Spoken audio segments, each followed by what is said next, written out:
My husband and I had been living in our new house for about a month when things started to take a turn. We had moved from a cramped apartment, always cramped, always noisy, and we were excited about the fresh start. This house was bigger, with a large yard and quiet surroundings. It felt like a dream, like everything was finally falling into place. The first few days were blissful. We unpacked, set up our furniture, and enjoyed the peace of a home that was our own. But then, there was something strange about the attic. It was tucked away in the corner of the house, behind an old wooden door. The door was covered with dust and cobwebs, and something about it seemed wrong. I remember thinking it was just the atmosphere of the house, old but charming in its own way. Still, I couldn't ignore the sensation I felt every time I walked past that door. It was as if something was waiting up there, staring down at me. My husband thought I was being dramatic, so we left it alone for a while. But one afternoon, while we were both home, we heard something coming from the attic. A soft, scraping sound, like something moving across the floor. At first, I thought it was just the house settling, but then the noise grew louder and more deliberate. I tried to ignore it, convincing myself it was just my imagination. The following week, our daughter started acting strange. She would refuse to go to bed, telling us that there was someone in the attic. "They're watching me," she would whisper, her eyes wide with fear.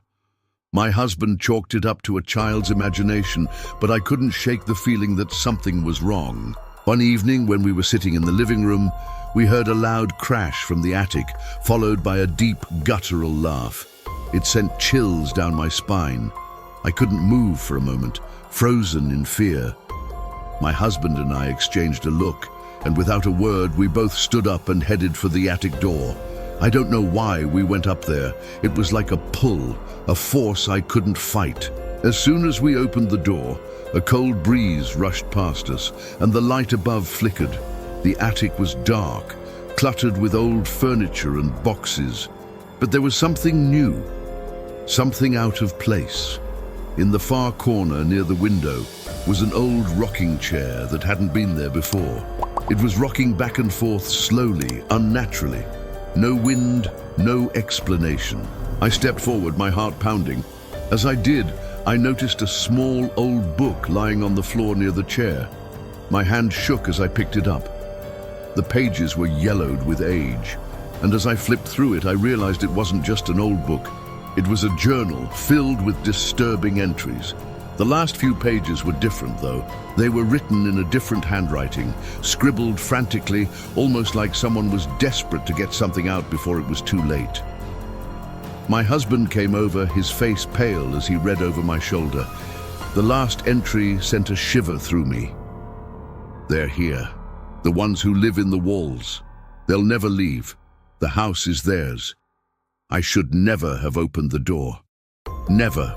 Just as we were about to leave, the door slammed shut behind us. The air grew heavy and the temperature dropped drastically.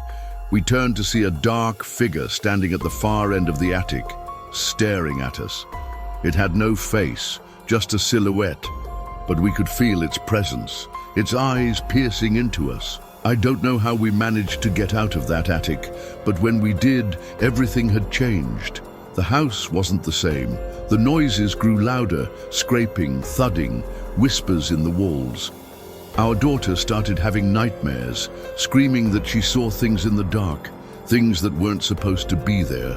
The house felt alive in the worst possible way. And then one night, we found something we never expected. Another journal hidden in the floorboards. This one was even older, its pages brittle and cracked. The last page, the only one legible, simply read, "They've come back. We're not alone anymore." Since that night, the house has been getting worse. Things fall off the shelves for no reason.